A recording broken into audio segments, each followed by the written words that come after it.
Salam sejahtera Malaysia, denyut nadi suara rakyat bergema di channel ini. Terima kasih kerana terus bersama-sama di dalam channel ini untuk mendapatkan berita terbaru setiap hari. Bagi anda yang pertama kali berada dalam channel ini, sila pastikan untuk anda menekan butang subscribe, like dan share. Tekan juga tombol notifikasi untuk mendapatkan berita terbaru setiap hari. Denyut nadi suara rakyat bergema di channel ini, berita bermula sebentar lagi. Salam sejahtera Malaysia, denyut nadi suara rakyat bergema di channel ini. Berita terkini daripada harapandaily.com. Bertarikh 19 Februari 2024. Bertajuk, Taqiyuddin adalah MP yang pertama yang ditegur terang-terangan oleh Agung dan Sultan. Bukan kali pertama Setiausaha Agung PAS, Datuk Seri Taqiyuddin Hassan dianggap tidak menghormati pemerintah paling tertinggi iaitu institusi Raja-Raja Melayu. Taqiyuddin, pemimpin PAS yang pertama yang pernah ditegur secara terang-terangan oleh Yang di-Pertuan Agong ke-16 dan Sultan Selangor atas perbuatan tidak menghormati institusi itu.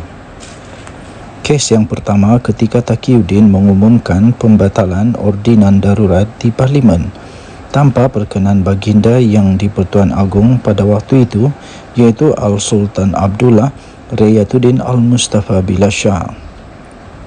Al-Sultan menerusi kenyataan rasmi Istana Negara telah menzahirkan rasa amat duka cita baginda kerana pembatalan itu belum lagi diperkenankan oleh baginda. Kedua adalah ketika Taqiyuddin mengisytiharkan Jumaat yang hitam selepas Mahkamah Persekutuan membatalkan 16 peruntukan.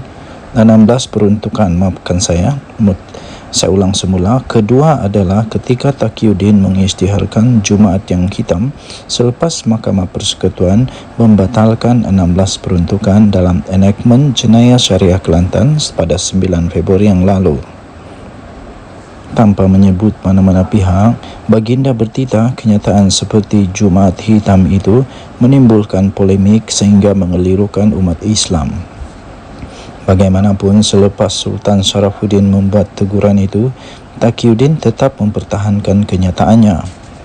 Dalam sidang media semalam, Taqiyuddin berdalih mengatakan bahawa ia adalah respons biasa yang dibuatnya selaku peguam apabila ada kes yang tidak berpihak kepadanya.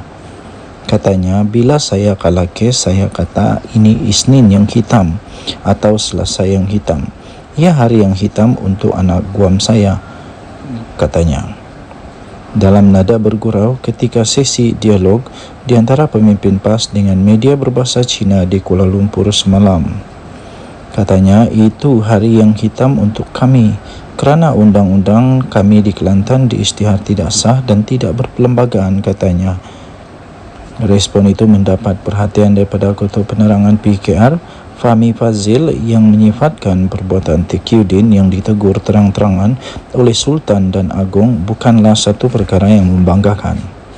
Katanya, Taqiyuddin MP pertama yang ditegur terang-terangan oleh Yang di-Pertuan Agong kerana kekelirukan Dewan dan Sultan Selangor kerana mempolitikkan keputusan mahkamah.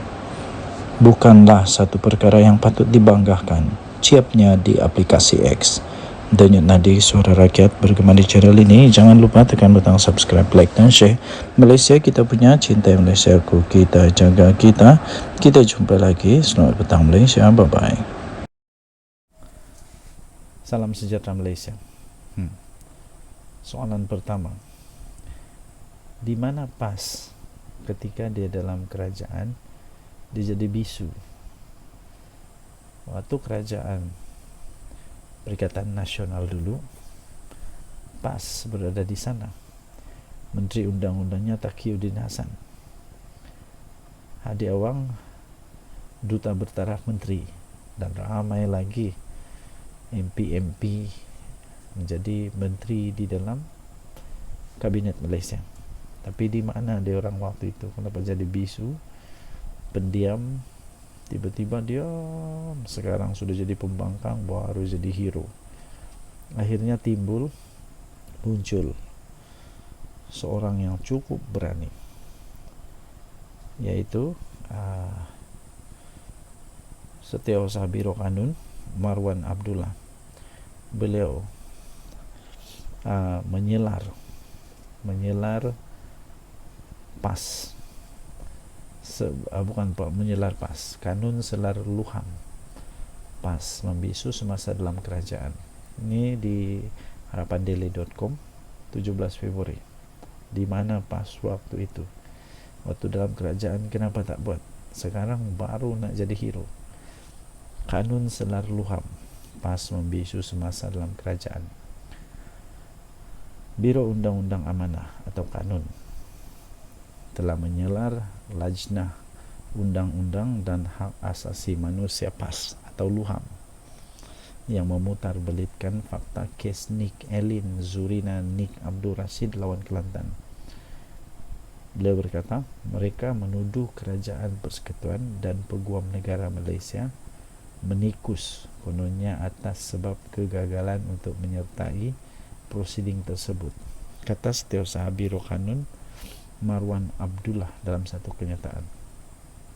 Beliau berkata, fakta kes tersebut menunjukkan bahawa alasan utama Mahkamah Persekutuan membatalkan 16 seksyen dalam enactment Kanun Jenayah Kurungan 1 Kelantan 2019 adalah berdasarkan kes duluan, kes Iki Putra Mubarak lawan Kerajaan Negeri Selangor dan Anur tahun 2021 2 MLJ 323, yang mana pada ketika itu Malaysia diperintah oleh Kerajaan Perikatan Nasional.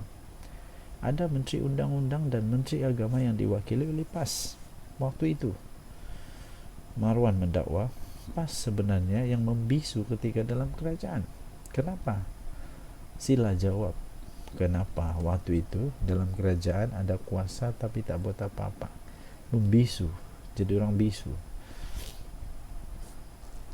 Ketika itu juga PAS tidak pernah menggesa supaya Kerajaan Persekutuan ataupun Peguam Negara untuk mencelah dalam prosiding kes itu. Malah PAS diam membisu pada ketika itu dan tidak pula berbuat apa-apa. Sekarang label Black Friday lah macam-macam. Kerajaan pimpinan Perdana Menteri Datuk Seri Anwar Ibrahim sebaliknya memainkan peranan proaktif. Dalam kes Nik Elin ini, Menteri Agama Senator Datuk Setia Dr. Muhammad Naim Mokhtar telah mengarahkan pihak Majlis Agama Islam Wilayah Persekutuan MAIWP untuk mencelah dan membantah petisyen Nik Elin. Kerajaan Perpaduan Madani pimpinan Datuk Seri Anwar Ibrahim juga dengan pantas menyahut titah Duli Yang Maha Mulia Tuanku Sultan Selangor Sultan Sharafuddin Idris Shah Al-Haj Ibni Almarhum Sultan Salahuddin Abdul Aziz Shah Al-Haj untuk menubuhkan jawatan kuasa khas untuk mengkaji kompetensi DUN dalam mengubah undang-undang. Beliau juga mengatakan bahawa kanun mahu semua pihak menghormati keputusan Mahkamah Persekutuan yang mengisytiharkan 16 peruntukan di dalam enactment Kanun Jenayah Syariah 2001 Kelantan sebagai tidak sah. Kanun mendapati ramai pihak yang tiada latar belakang undang-undang, termasuk ustaz dan ustazah selebriti termasuk ustaz dan ustazah selebriti yang cuba mengelirukan orang ramai terhadap keputusan Mahkamah Persekutuan, kata beliau. Inilah masalahnya. Bila ramai pihak yang tiada latar belakang undang-undang, termasuklah ustaz dan ustazah selebriti. Kalau ustaz yang betul-betul ustaz, okeylah, atau ustazah yang betul-betul ustazah. Tapi kalau hanya ustaz dan ustazah selebriti yang cuba mengelirukan orang ramai, ini tidak patut. Jadi di mana PAS waktu itu? Kenapa sekarang baru tiba-tiba muncul jadi hero? Denyut nadi suara rakyat bergema di channel ini. Jangan lupa tekan tombol subscribe, like dan share. Malaysia kita punya, cinta Malaysia aku, kita jaga kita. Bye bye.